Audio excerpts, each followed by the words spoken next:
Welcome back. Today we're going to do a quick overview of Sinterit's PA12 Smooth material, an SLS powder bed fusion material for use on their Lisa and Nils SLS 3D printers. Now, PA12 Smooth, as the name suggests, is a Nylon 12 polymer. They partnered with BASF on their material, so you know you're getting a very high quality material, but let's dive in. Why would you want to use this material? So PA12 Smooth is really the most common, basic, and starter material for the Lisa lineup of printers for prototyping or end-use parts.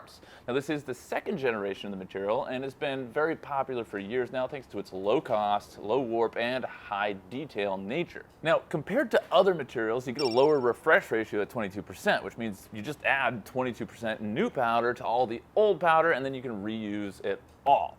Now, this is done automatically in the software, so there's not a lot of guessing. When you finish the print, it tells you exactly how much to mix back in, making the process super easy. Now, some key points on this material, just to blast out some details, is it's got a great quality to price ratio. It's got a very smooth print surface, and very small details come out very well. It's got great rigidity and strength, although not quite as robust as PA11, and it's got super high chemical resistance, being a Nylon 12. Where do you really see Nylon 12? Well, you see a lot of gears and bearings, and then you see brackets, structural parts, enclosures for things like electronics. In SLS, parts with thin walls do really well in this material, and you can make jigs and fixtures or tooling for machining processes. You can even use this stuff for watertight applications, although sometimes post-sealing is recommended. Now, there are two main things that we love about SLS. First, no support structures. You're not wasting a bunch of material and time printing supports, and your geometry options are virtually endless. If you want a sphere in a cube within a sphere within another cube, go for it. No support structures means you're basically unleashed when it comes to geometry. Now, you still have to deal with a little bit of thermal management, little bits of warping, so like any technology, it's not magic, but it definitely opens the doors in the design department. SLS also creates near isotropic parts, meaning it's strong in every direction, unlike something like FDM printing, where layer adhesion isn't the weakest link in the part. You're getting strong parts in every direction. So what type of machine do you need to print this material?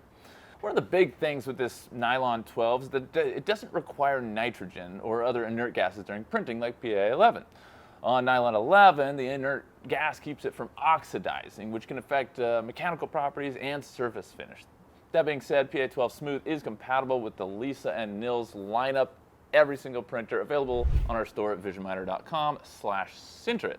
Let's talk about some of the basic material specs. It's got a shore hardness of 74D, which is categorized as an extra hard material, very rigid, a melting point of about 185 Celsius, and a refresh ratio, as we mentioned, of 22%. So 22% new material, put it in with the old and reuse it all in the next build. It's got a tensile strength of 32 megapascals, a tensile modulus of 1470, a flexural strength of 47 MPa, and a flexural modulus of 1160 MPa, and an elongation at break of 10%. On the impact strength, the Charpy method unnotched, it was 16 kilojoules per meter squared. By the way, all this data is available in the TDS, so check out visionminer.com/Sinterit for all the links. Now, from here, let's go in and check out some example parts.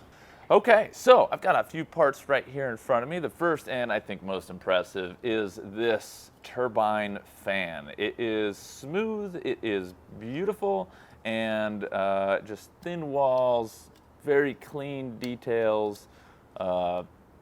It's just a sweet part. Really, really nice, frankly. One of my favorites is actually this little spring fidget thing.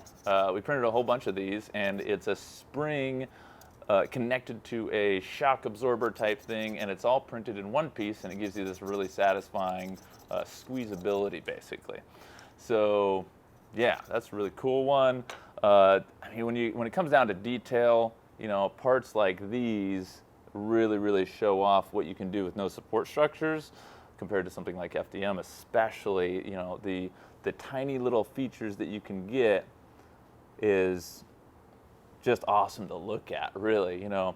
And I've seen a lot of crazy applications from, you know, like NASA contractors and stuff where they'll actually make things like this and then put it into some sort of other process, and then that'll go into something else, and that'll turn into something that's going onto the space station. So I'm sure a lot of you out there looking at these geometries have ideas that most of us have never even heard of, but it gives you an idea of the geometry that the machines are capable of in this material. Really, really cool.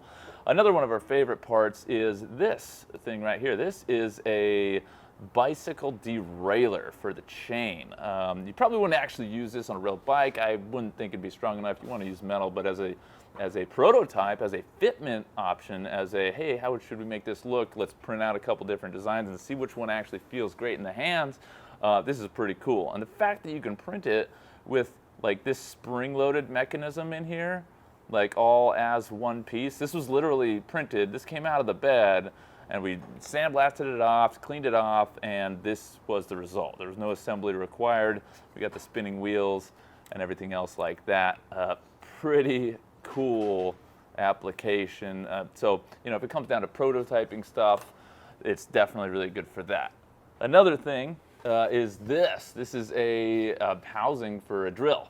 You know, so if you're, you know, printing out prototypes and whatnot, this is an injection molding design. Like, these lines and supports and everything inside here, this is not designed for additive manufacturing. This is designed for injection molding in high volume. Anyway, this is just a quick overview, so I don't want to go too far in depth. Let us know in the comments below what types of tests you want us to do, what you want to see with these parts, and what you would like to print in these parts. To summarize, PA12 Smooth is the best basic starter material with the Sinterit systems, and it's great jack of all trades for a lot of different kinds of projects. So let me know down below what you'd like to see printed or what you'd like to print on these machines. Reach out and we can give you a detailed cost breakdown of your parts, how many you could print at once, and even the ROI, including everything from electricity to machine depreciation. You've got questions, we've got answers, so leave a comment down below and subscribe for more content. Also, check out our other videos for full comparisons. We sell systems for high-temp FDM like Peak and Ultim, 3D scanners,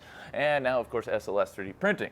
We're here to help, so just reach out and we will answer your questions. So thanks for watching, have a positive rest of your day, and I'll see you on the next video.